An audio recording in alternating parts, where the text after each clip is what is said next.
a covert answer to his seeking came. In a far shimmering background of mind space, a glowing mouth was seen, a luminous shaft. A recluse gate it seemed, musing on joy, a veiled retreat and escape to mystery. Away from the unsatisfied surface world, it fled into the bosom of the unknown, a well, a tunnel of the depths of God. It plunged as if a mystic groove of hope through many layers of formless, voiceless self to reach the last profound of the world's heart, and from that heart there surged a wordless chord, pleading with some still impenetrable mind, voicing some passionate unseen desire. As if a beckoning finger of secrecy, outstretched into a crystal mood of air, pointing at him from some near hidden depth, as if a message from the world's deep soul, an intimation of a lurking joy that flowed out from a cup of brooding bliss. There shimmered, stealing out into the mind, a mute and quivering ecstasy of light, a passion and delicacy of roseate fire. As one drawn to his lost spiritual home feels now the closeness of a waiting love, into a passage dim and tremulous that clasped him in from day and night's pursuit, it travelled led by a mysterious sound. A murmur, multitudinous and lone, all sounds it was in turn, yet still the same. A hidden call to unforeseen delight in the summoning voice of one long known and loved, but nameless to the unremembering mind. It led to rapture back the truant heart. The immortal cry ravished the captive ear. Then, lowering its imperious mystery, it sank to a whisper circling round the soul. It seemed the yearning of a lonely flute that roamed along the shores of memory and filled the eyes with tears of longing joy. A cricket's rash and fiery single note, it marked with shrill melody night's moonless hush, and beat upon a nerve of mystic sleep its high, insistent, magical reveille. A jingling silver luff of anklet bells travelled the roads of a solitary heart. Its dance solaced an eternal loneliness. An all-forgotten sweetness sobbing came. Or, from a far harmonious distance heard the tinkling pace of a long caravan, it seemed at times, or a vast forest hymn, the solemn reminder of a temple gong, a bee croon honey-dung in summer isles, ardent with ecstasy in a slumberous noon, or the far anthem of a pilgrim sea. An incense floated in the quivering air, a mystic happiness trembled in the breast, as if the invisible beloved had come, assuming the sudden loveliness of a face, and closed the glad hands could seize his fugitive feet, and the world change with the beauty of a smile. Into a wonderful bodiless realm again, the home of a passion without name or voice, a depth he felt answering to every height, a nook was found that could embrace all worlds, a point that was the conscious not of space, an hour eternal in the heart of time. The silent soul of all the world was there, a being lived, a presence and a power, a single person who was himself and all, and cherished nature's sweet and dangerous throbs, transfigured into beats divine and pure.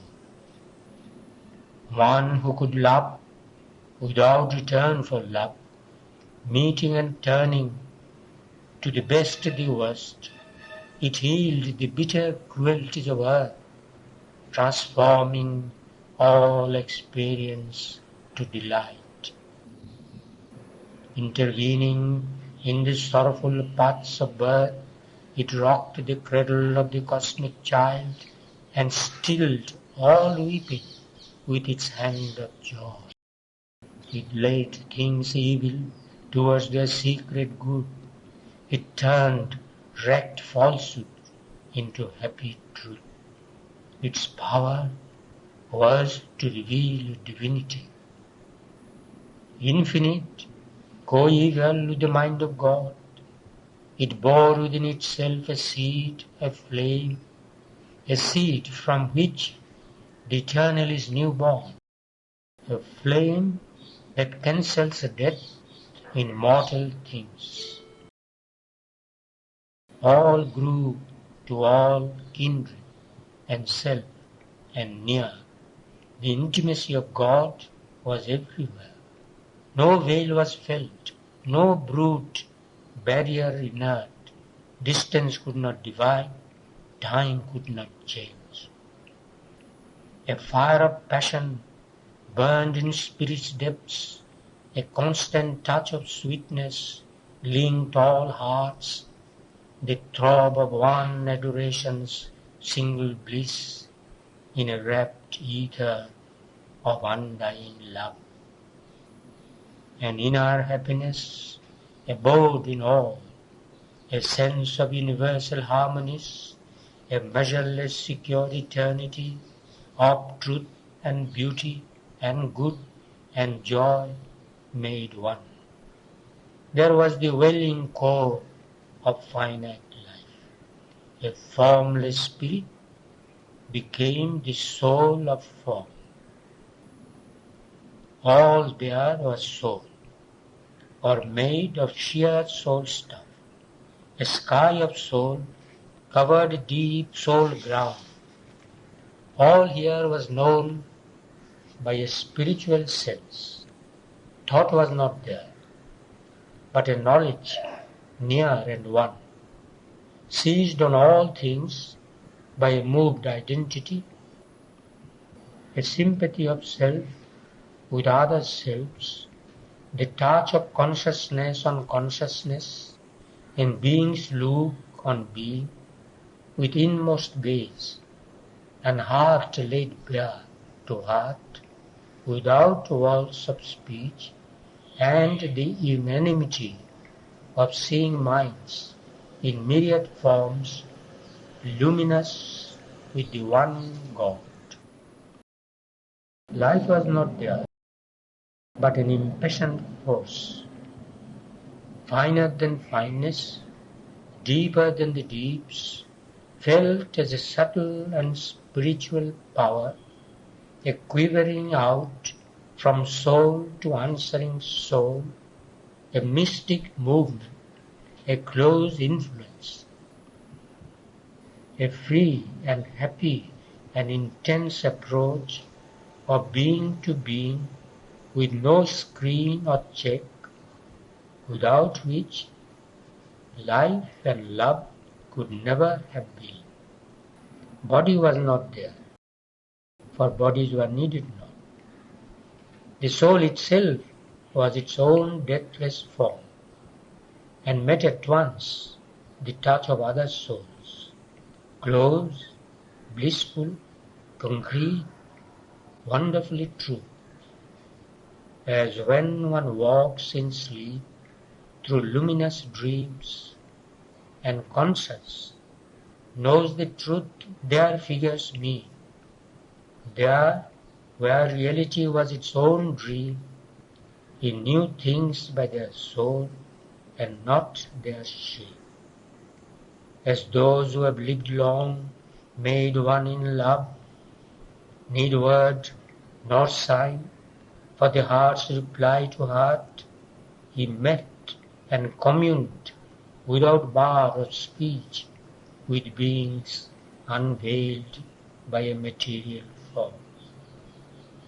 There was a strange spiritual scenery, a loveliness of lakes and streams and hills, a flow, a fixity in a soul space, and plains and valleys, stretches of soul joy, and gardens that were flower tracts of the spirit, its meditations of tinged reverie. Here was the breath of a pure infinite. A fragrance wandered in a colored haze, as if the scent and hue of all sweet flowers had mingled to copy heaven's atmosphere, appealing to the soul and not the eye. Beauty lived there at home in her own house. There all was beautiful by its own right, and needed not the splendor of a robe. All objects were like bodies of the gods, a spirit symbol, environing a soul, for world and self were one reality. Immersed in voiceless internatal trance, the beings that once all forms on earth sat there in shining chambers of spiritual sleep. Past were the pillar posts of birth and death. Past was their little scene of symbol deeds. Past were the heavens and hells of their long road. They had returned into the world's deep soul. All now was gathered into pregnant rest. Person and nature suffered a slumber change. In trance they gathered back their bygone selves.